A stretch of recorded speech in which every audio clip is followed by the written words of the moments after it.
Abra sua Bíblia comigo, quem trouxe Bíblia, seja ela no celular ou de papel tradicional, em Efésios 6:12. Efésios 6:12. Se quiser colocar na tela também, ajuda, irmão. O título da mensagem nessa noite é As Astutas Ciladas do Diabo. Tem pessoa que não gosta nem que fale esse nome, diabo. Mas, infelizmente, essa criatura faz parte do mundo espiritual e é o nosso maior adversário. E erra o cristão que negligencia isto, a existência de um ser espiritual da maldade, um poder maligno que tenta destruir a vida dos homens desde o princípio da humanidade. Foi ele que fez Adão cair e é ele que faz nós cairmos. A gente sabe que o pecado em nós quando despertado, nos leva, sim, a errarmos, a pecarmos, a nos afastarmos de Deus. Mas o diabo sempre tem um papel importante por trás disso. Por isso é importante nós entendermos que existe um ser espiritual muito inteligente e que existe uma batalha espiritual que talvez você não saiba, e nessa noite você vai entender. E ao entender essa batalha espiritual, vai começar a ficar mais claro para você algumas coisas que acontecem na tua vida. Algumas situações que estão, talvez, nesse momento, roubando a tua paz, nesse momento, te afastando da casa de Deus, te afastando da célula, te impedindo de prosseguir no crescimento da tua vida cristã. Então, em Efésios 6:12, isso mesmo, pois a nossa luta não é contra os seres humanos, né? Outra versão diz contra carne e sangue, que traduzido é os seres humanos, né? Mas contra poderes. Pode voltar. Mas pois não é contra carne e sangue que temos que lutar, mas sim contra os principados, contra as potestades, contra os príncipes do mundo das trevas, contra as hostes espirituais da iniquidade, nas regiões celestes. Jesus disse o ladrão, se referindo ao diabo, ele veio para roubar, matar e destruir. Mas eu vim para que vocês tenham vida e a tenham em abundância. E é importante a gente entender que o propósito de Deus para a nossa vida é nos dar vida abundante. E vida abundante é viver a realidade da palavra, das promessas que estão neste livro para nós. Mas às vezes a gente não consegue viver isso. Por quê? Porque a gente não está entendendo a batalha, a luta que nós estamos enfrentando. E não estamos entendendo que nós temos um inimigo. A maior estratégia de um inimigo em uma guerra, em uma batalha, é convencer o seu adversário de que ele não existe. É ser invisível, não é verdade? Qualquer inimigo que entrar numa batalha que ele for invisível, ele vai ganhar a guerra.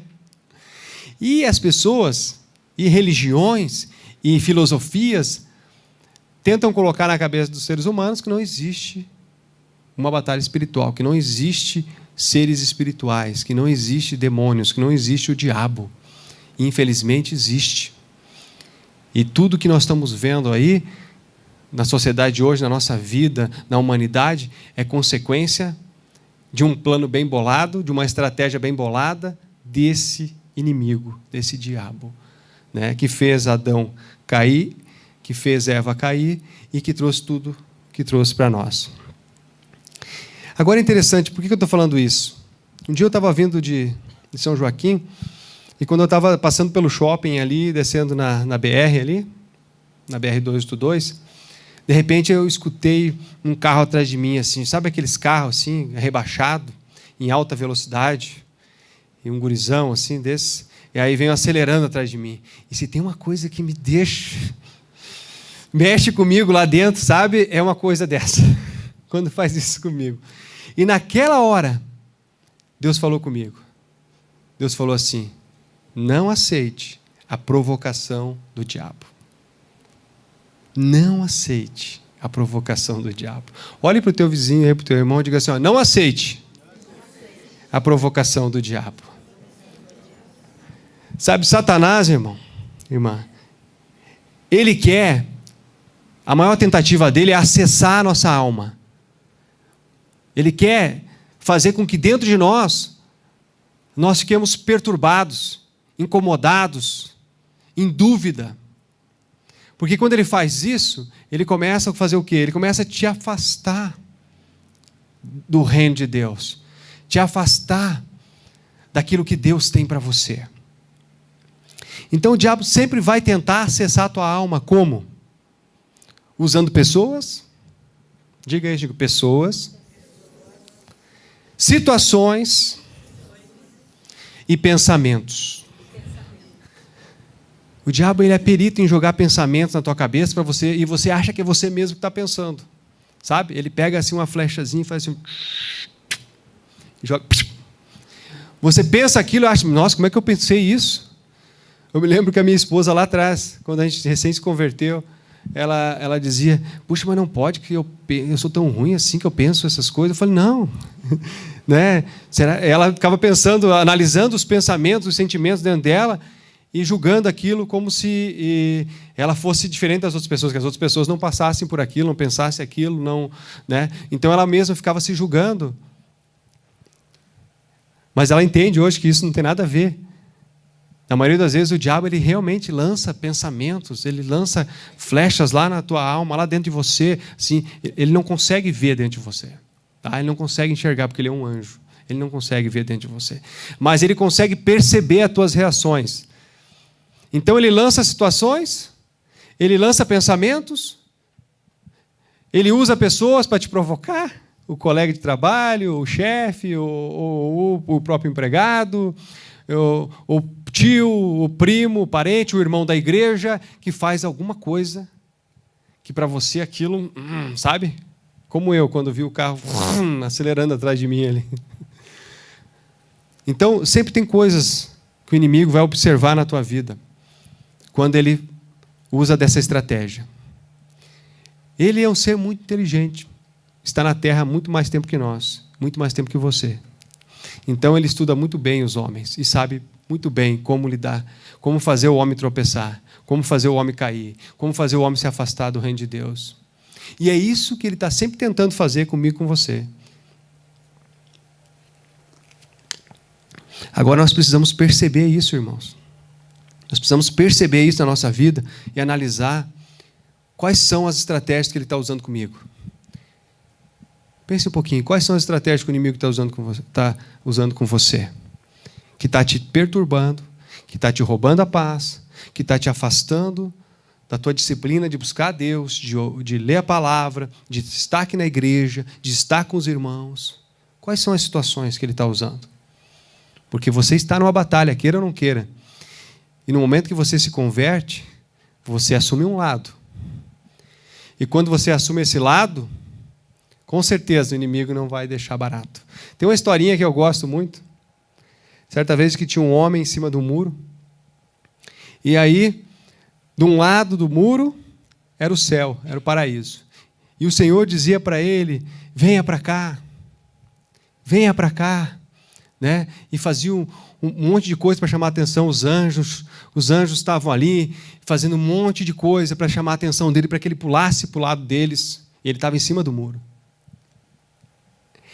E aí, do outro lado, tinha o diabo e os demônios. E eles não estavam nem aí, nem dando bola. Viravam as costas, davam uma olhadinha, às vezes, para ele em cima do muro. E aí ele ficou incomodado com aquilo. E aí ele chamou o diabo assim. E disse assim, por que lá do outro lado todo mundo está fazendo de tudo para que eu pule para lá? E aqui, desse lado, vocês não estão nem aí? O diabo olhou para ele e disse assim, é que o muro é meu. Então ele já estava de um lado. E nós precisamos entender, você precisa entender que lado você está nessa batalha. Existe uma batalha espiritual. E você está de algum lado. Agora eu digo para ti, o lado do Senhor é o lado vencedor. Amém? É o lado que já venceu. Hoje é Páscoa. Sabe o que realmente significa a Páscoa? A Páscoa significa a minha e a sua libertação das mãos do diabo. Nós fomos livres de toda a condenação e principalmente de sermos cativos, como a irmã falou, do diabo, do inimigo. Nós não somos mais cativos. Israel foi liberta na Páscoa. O povo de Israel foi liberto no dia de Páscoa. Essa foi a primeira Páscoa que foi comemorada. Foi quando Israel foi liberto, eles eram escravos. E nós não percebemos, mas muitas vezes a nossa vida, por muitos anos nós vivemos como escravos na nossa mente. Às vezes, exteriormente, se você se achava livre, como os próprios judeus muitas vezes chegaram para Jesus e disseram: Jesus, nós somos filhos de Abraão, nunca fomos escravos, mas estavam até esquecidos disso, né? Que no Egito eles já tinham sido escravos, mas aquela geração não tinha sido, e eles tinham um orgulho grande de serem o povo de Deus. Só que Jesus disse: aquele que vive pecando é escravo do pecado, né? Então é importante a gente entender que Jesus veio para nos trazer libertação. Primeiro, da nossa ignorância com relação ao pecado e a nossa condição, depois da existência de um poder maligno do diabo que está na terra querendo impedir com que Deus leve o homem novamente para o seu propósito original. Leve novamente o homem para viver o que Deus tem para ele. Porque o homem foi criado como algo especial, algo maravilhoso. Você foi criado como algo maravilhoso, algo especial, esplêndido, espetacular de Deus. Amém? Diga para o teu irmão que você é algo maravilhoso de Deus.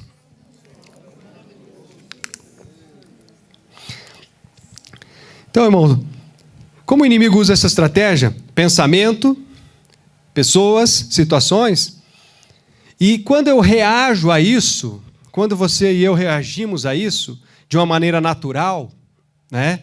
Quando a gente resolve, então, confrontar as pessoas, quando a gente resolve brigar com as pessoas, quando a gente resolve ceder para os pensamentos, se entregar para a tristeza, para a depressão, para o medo, para a dúvida, quando a gente fica negativo e incrédulo diante de uma situação que está acontecendo, quando eu reajo de maneira negativa a essa situação, eu interajo com quem? Com o diabo. Eu dou a ele, então, a oportunidade de perturbar a minha vida. Dou a oportunidade de me tirar do foco, me tirar do propósito de Deus. Deus é o único que pode acessar a nossa alma. Talvez hoje você, dentro de você, esteja com muitas coisas aí, muitos pensamentos, muitos sentimentos, coisas que estão realmente roubando a tua paz, estão realmente te perturbando. E Deus está olhando para dentro de você e está enxergando tudo isso. Jeremias 17:10, vamos abrir lá? Jeremias 17:10.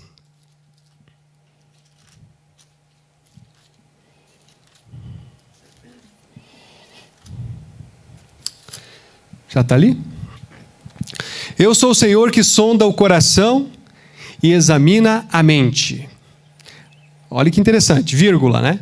Primeira coisa, eu sou o Senhor que sonda o coração e examina a mente. Ele é o único, tá? Ele é o Senhor que faz isso, o único que pode olhar para dentro de você e enxergar o que você está realmente passando. Vírgula. Para recompensar a cada um de acordo com o que está pensando, de acordo com o que está sentindo? Não. De acordo com a sua conduta, de acordo com as suas obras. Ou seja, embora eu possa estar pensando isso, foi aquela pessoa que tem vontade de matar ela, mas eu vou abraçar ela. Não, eu queria te matar, irmão. Às vezes você acha, mas eu estou sendo um falso. Não. Você pode fazer isso de maneira sincera, por fé, dizendo, essa pessoa me machucou, mas eu perdoo ela. Eu perdoo ela. Eu vou procurar ela. Eu vou abraçar ela. Às vezes a pessoa nem sabe que ela ofendeu você. Muitas situações são assim. Onde a pessoa nos machuca, mas ela nem sabe que nos machucou. É um comportamento nela que ela nem percebe. É automático. Assim como nós temos comportamentos que machucam os outros e nós também não percebemos. Por isso é importante nós perdoarmos para também sermos perdoados. Amém? Mas eu acho muito legal esse versículo, porque Deus deixa bem claro, eu olho para dentro de você, eu estou vendo o que você está pensando, eu estou vendo o que você está sentindo, mas aí eu estou esperando qual vai ser a tua atitude, qual vai ser o teu comportamento depois disso. Então, Deus está vendo a batalha que eu e você estamos passando, o que o diabo está tentando fazer na tua vida. E Ele também nos dá autoridade para tomarmos uma posição. E Ele espera de nós uma atitude a qual Ele possa recompensar. Uma atitude de fé, uma atitude de amor, uma atitude de misericórdia, uma atitude que manifeste o fruto do Espírito na nossa vida, ou seja, o caráter de Cristo. Amém? Quantos estão entendendo? Amém. Eu e você precisamos perseverar nessas situações.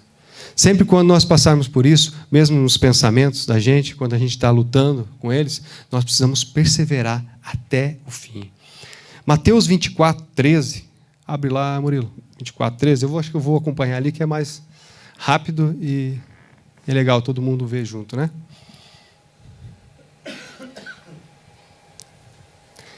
Mas aquele que perseverar até o fim será salvo. Mas aquele que perseverar até o fim, em determinada situação, vai fazer o quê? Frutificar.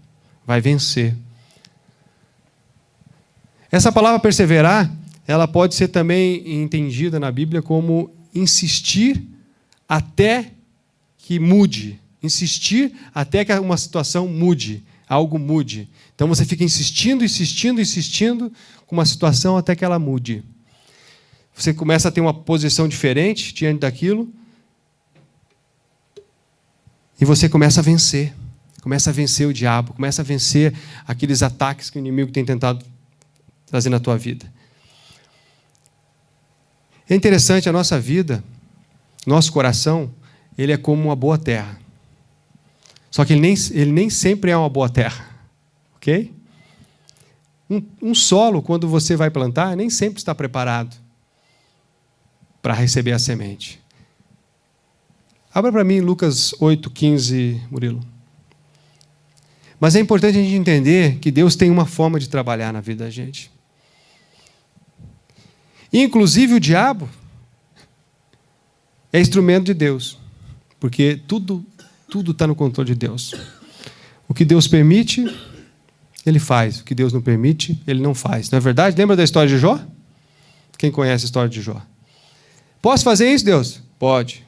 Posso fazer mais isso, Deus? Pode. Mas não passa daqui. Então, o próprio diabo é um instrumento de Deus para trabalhar na nossa vida também. Deus permite, né?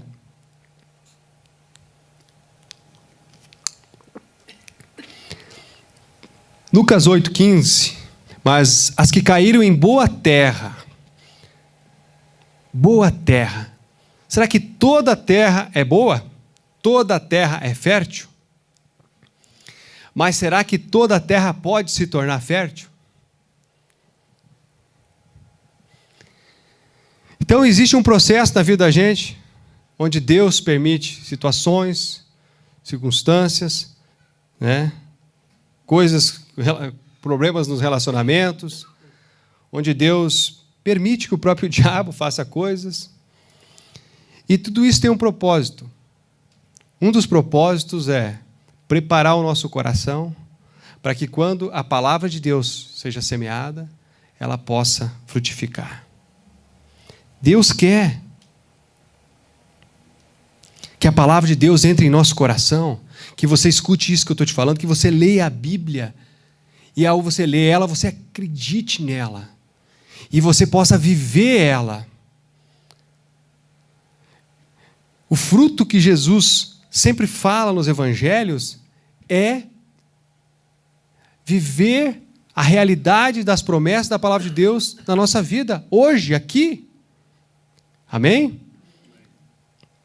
Ele diz, se vocês permanecerem em mim, e as tuas palavras permanecerem, e as minhas palavras permanecerem em você, vocês pedirão o que quiserem, e lhes será concedido. Palavras do Senhor Jesus. Se você permanecer na palavra, na minha palavra. Mas muitas vezes a palavra não permanece em nós. Por quê? Porque o nosso coração ainda não é uma boa terra. E Deus precisa mandar algumas coisas, chacoalhar, arar, cortar, gradear. Quem conhece de agricultura sabe o que é isso? Para preparar aquele solo. E aí, quando a semente vier, naquela situação ou naquele problema, essa pessoa vai dizer, não, eu creio na palavra de Deus e eu vou viver a palavra de Deus. Agora, nesse processo que o diabo muitas vezes usa para acessar a nossa alma, uma das consequências, muitas vezes, nas nossas vidas, antes mesmo de nós nos convertermos, você não sabe, mas o inimigo estava trabalhando, jogando coisas em você, situações em você, pensamentos em você, ele estava te formando para o mal. Estava te formando para as trevas, para fazer a vontade dele, e não a vontade de Deus. É o que ele faz com a maioria das pessoas que estão lá fora. O que acontecia? Ele foi formando em nós casas de pensamentos, chamadas de fortalezas. Lá em 2 Coríntios 10, do 3 ao 6, Murilo. Nós vamos ler ali, é interessante.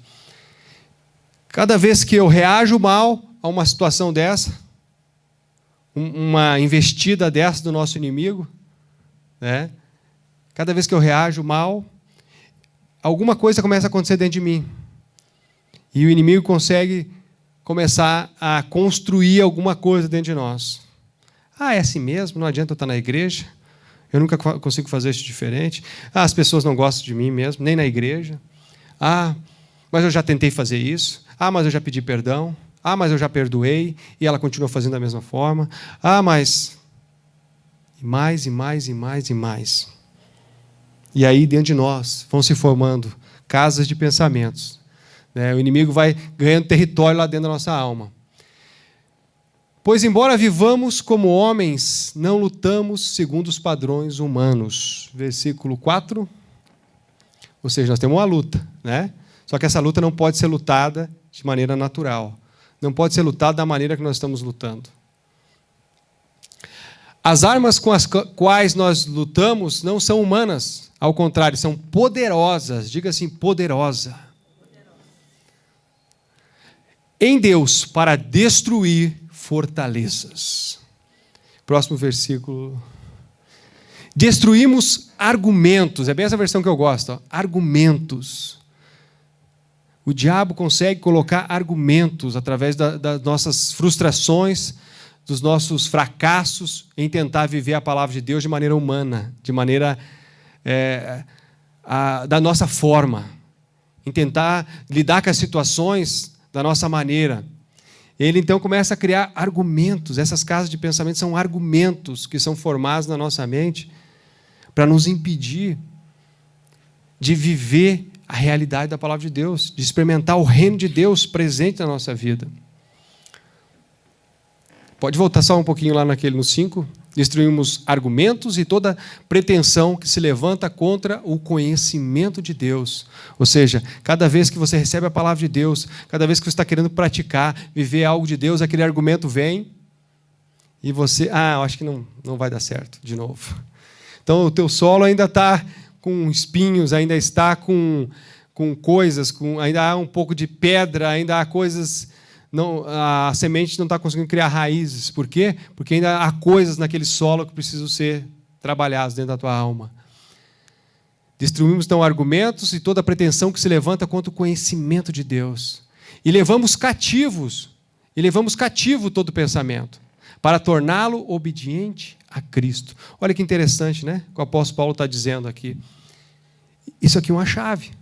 Percebam. O que nós temos que fazer? Levar cativo esses pensamentos, essas coisas que estão se levantando. Quando eu vou querer viver a palavra de Deus, quando eu escuto uma promessa de Deus para a minha vida, quando eu escuto a palavra de Deus e alguém ministra na minha vida, e eu daquele dia eu decido, não, eu vou fazer diferente, eu vou viver a palavra de Deus, eu vou ter fé, eu não vou duvidar, eu vou crer, Deus vai mudar, Deus vai mover, vai agir. Aí vem aquele pensamento, o que eu tenho que fazer com ele? Levá-lo cativo à obediência a Cristo. O que é esse levar cativo? Você já viu aqueles filmes de guerra? Naquela época, quando Paulo está falando isso, ele está falando justamente disso. De uma batalha onde 2 reinos lutam e um reino perde, e aí aquele que vence vai lá, pega aqueles inimigos e leva eles cativos, e fazem eles agora se submeterem ao outro governo. E é isso que nós precisamos entender. Quando o diabo lança esses pensamentos na mente da gente, a gente tem que pegar esses pensamentos e dizer, para lá, você agora vai ser escravo do Senhor. Você não vai ser o argumento que vai me impedir de viver a palavra de Deus, de crer nas promessas de Deus. Amém? Vocês estão entendendo o que eu estou falando, gente? Está edificando a tua vida?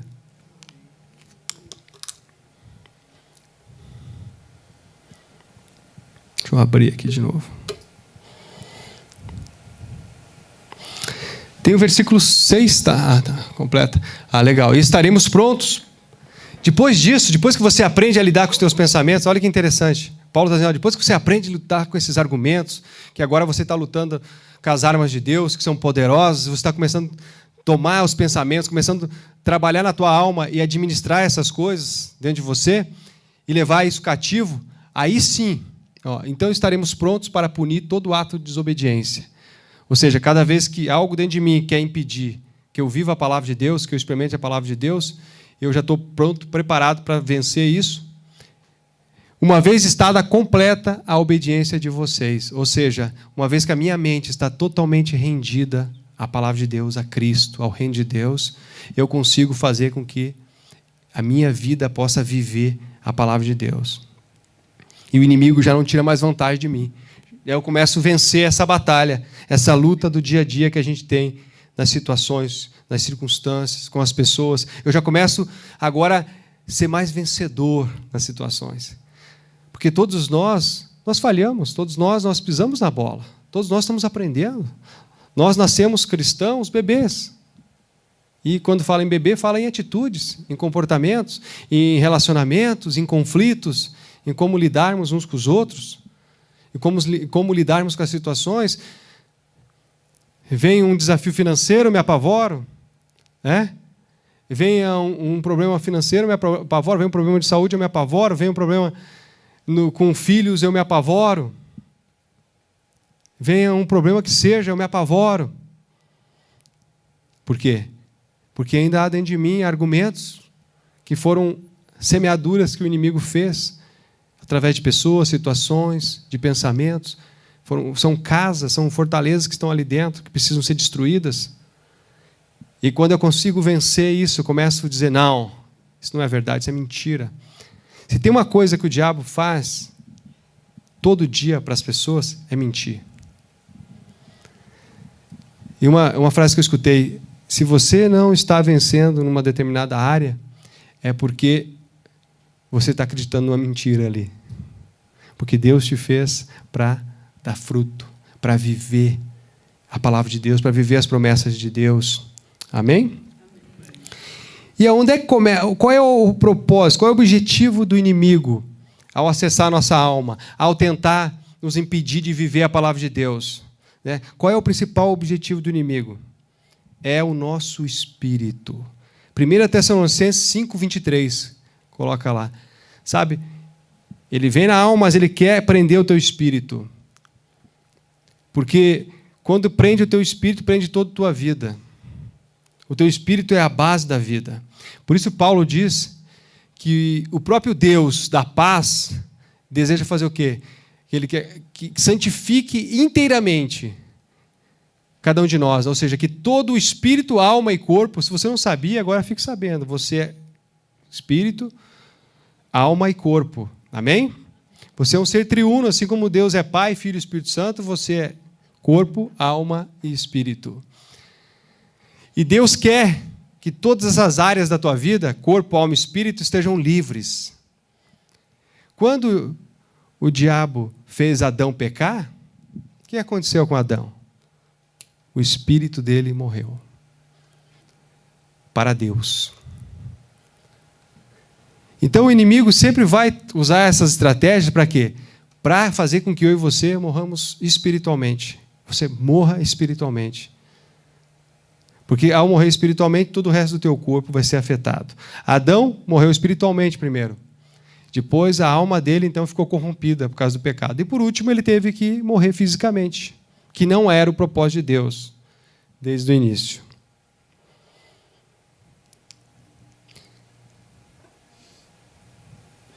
Agora, um dos grandes investimentos do inimigo na nossa vida é para manter a nossa mente dividida. Tiago 1,8, põe lá, Murilo.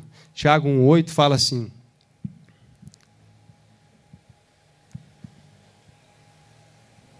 Tiago 1,8. O diabo quer manter a tua mente dividida, porque enquanto ela está dividida, ela nunca vai poder ser totalmente entregue ao Senhor e não vai poder viver a palavra de Deus. Pois tem mente dividida e é instável em tudo o que faz. Você já sentiu isso na tua vida? Puxa, eu estava indo tão bem, pisei na bola de novo. Eu estava indo tão bem. Por quê? Porque o inimigo está ganhando a batalha e está conseguindo manter a nossa mente dividida. Há coisas... E sabe que interessante, eu aprendi uma coisa. Preocupações significa mente dividida, sabia ou não? Preocupações significa mente dividida. O que tem te preocupado mais ultimamente? Quais são as coisas que mais têm te preocupado? Isso está dividindo a tua mente. Dividindo a tua mente entre Deus e a sua palavra e o reino dele, com as coisas aqui da terra, com as coisas que são menos importantes, com as coisas que não conseguem te levar a um nível maior de excelência na vida cristã, que não conseguem te levar a um novo nível de relacionamento com Deus. Irmão, além da nossa própria natureza pecadora, nos arrastando sempre para fazer as coisas erradas, a Bíblia diz em Efésios 2, do 1 ao 2, abre para nós lá, Murilo. Efésios 2, do 1 ao 2. Eu estou sendo bem breve hoje. Tá? Nós já vamos terminar logo. Até porque tem ceia também. Mas eu quero que você guarde no teu coração tudo isso que eu estou falando para você, que eu creio que isso foi muito importante para mim. Está sendo muito importante para mim. E eu creio que espiritualmente isso para você é uma chave. Saber lidar com essas situações, saber lidar com os ataques do inimigo na tua vida, pode te ajudar a ter mudanças em várias áreas da tua vida, inclusive nos teus relacionamentos, seja em casa, no casamento, com os filhos. Pode te ajudar a se antecipar às investidas do inimigo e não cair mais na dele. E aí você mesmo começa a se sentir mais animado. Por quê? Porque você está conseguindo viver mais as promessas de Deus, viver mais a palavra de Deus. Uma das grandes frustrações dos cristãos é não conseguir viver a palavra de Deus. É ou não é? Você não... Muitas vezes você escuta tanto, você sabe tanta palavra, mas você vive 10% dela. Por mais que você se esforce e queira, né? Se fosse tão fácil realmente viver a palavra de Deus assim, nós nem estávamos mais aqui, estávamos no céu. Mas a gente vive pela fé, crendo que vai viver, em algum momento, a palavra vai dar fruto na nossa vida, em algum momento o nosso coração, a nossa alma vai estar preparada e a gente vai ver o fruto, a gente vai ter fé de verdade, a gente vai experimentar o sobrenatural, a gente vai experimentar os milagres, a gente vai ver as coisas acontecendo na vida da gente, a gente vai ver a mudança no nosso comportamento, a mudança nas nossas palavras, a mudança nas nossas reações. Vocês estavam mortos em suas transgressões e pecados, nos quais costumavam viver, quando seguiam a presente ordem deste mundo, o príncipe do poder do ar. Olha só que interessante aqui, gente. Existe algo no ar, existe um espírito no ar, que faz o quê? Que influencia as pessoas a viver da maneira que elas vivem lá fora, e que nos influenciava também, antes de conhecer a Cristo. O Espírito que agora está atuando nos que vivem na desobediência.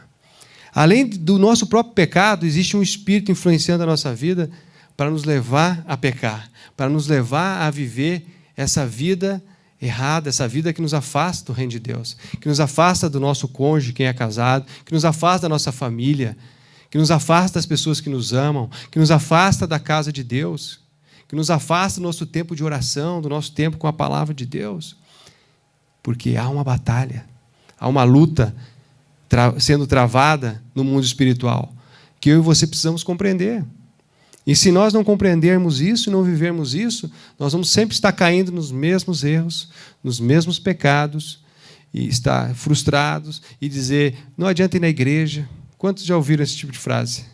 Não adianta ir na igreja, não mudou nada na minha vida. É que você está querendo mudar a tua vida do teu jeito. E existem armas, existe uma forma espiritual de se lidar com as situações. Não estou dizendo que tudo é espiritual. O natural vai impactar no espiritual. O espiritual é orar, mas eu me dobrar, eu ir para a presença de Deus é natural. Eu ir lá, me trancar num quarto, não é verdade? Se eu não faço isso, naturalmente, não vou experimentar o espiritual que está orando, sentindo a presença de Deus, experimentando. A mesma coisa. Se eu não venho... Natural é você vir na igreja. Você está aqui sentado nessas cadeiras. Já está até cansado de me ouvir. Mas o espiritual é o que está acontecendo dentro de você. É o que vai acontecer amanhã, no dia a dia, essa semana com você. É o que você vai fazer dessa palavra. Como você vai reagir. Amém? Mas existe o natural e o espiritual. E nós precisamos lidar com as duas coisas. Nós precisamos aprender a lidar com as duas coisas. Enquanto nós não entendermos isso, enquanto eu e você não entendermos isso, obrigado, irmão, nós vamos continuar caindo nas astutas ciladas do diabo. E veja bem, por que é astuto? Porque é inteligente, é bem bolado. A mesma coisa que incomoda o Lucas não é a mesma coisa que me incomoda. A mesma coisa que incomoda a irmã não é a mesma coisa que me incomoda. A mesma coisa que incomoda o Murilo não é a mesma coisa. Mas pergunta para cada um de nós se não é as áreas que nós somos mais tentados. Cada um tem a sua tentação. Cada um tem a área em que o inimigo... E para aquela pessoa, aquela área é difícil. Talvez você olhe para a pessoa e diga, pare que você cai nisso. Mas aí eu vou olhar para você e dizer, pare que você cai nisso também. Porque para cada um, a sua tentação é maior. E o inimigo sabe, e é nisso que ele bate. É nisso que ele vai. Se você tem problema com as pessoas, se você é aquela pessoa assim que chega na igreja, e se ninguém te cumprimentar, você fica chateada, ninguém vai te cumprimentar. Pode ter certeza. As pessoas, sem querer, não vão te cumprimentar. Não é porque elas não querem te cumprimentar. Deus vai permitir e o diabo vai fazer isso. Sabe por quê? Porque sabe que depois disso você vai perder a palavra do culto, você vai para casa, ficar amargurada, rancorosa, no outro domingo não vai querer vir no culto. Oi? Quantos estão se identificando? Se você fica incomodado com conta, com dinheiro, com falta de dinheiro, pode ter certeza que vão ter muitos meses que o teu dinheiro vai dar no limite. Só para ver você ficar incomodado, inquieto, brigar com a esposa. Mas a partir do momento que a gente vai lidando com essas situações diferentes, entendendo que tem algo espiritual por detrás, que tem ali uma lição para mim, que tem ali uma batalha espiritual para mim, e que eu posso passar por isso de uma maneira diferente, e ao passar por isso de uma maneira diferente, eu vou crescer espiritualmente. Isso é maravilhoso. Isso nos ajuda a vencer. Amém? A vencer o nosso inimigo, a vencer as situações e se tornar mais maduro em Cristo. Sabe por quê que nós precisamos nos tornar mais maduros? Porque nenhuma criança pode receber a herança. Ela só recebe depois que ela fica adulta. É ou não é? Paulo escreve isso no livro de Gálatas. Ele diz assim, toda criança, enquanto é pequena, é igual aos escravos. São criados por tutores, pessoas que vão acompanhando eles. Quando cresce, aí é diferenciado, porque dele recebe a herança. Agora ele é o chefe. Mas enquanto ele não cresce, enquanto ele continua do mesmo tamanhinho, pequenininho, imaturo, ele não pode experimentar as promessas. Ele não pode experimentar a herança. A mesma coisa a gente como cristão. Enquanto a gente continua pequenininho, vivendo aquela vidinha simples, só me dão oração, orem por mim. Sabe o crente 6 horas? 6 horas? 6 horas por mim? Tem muito crente que é assim só. Ele mesmo não ora. Mas ele espera que os outros orem por ele, né? Então nós precisamos começar a nos levantar. Amém? Eu vou te convidar a ficar de pé. Fica de pé.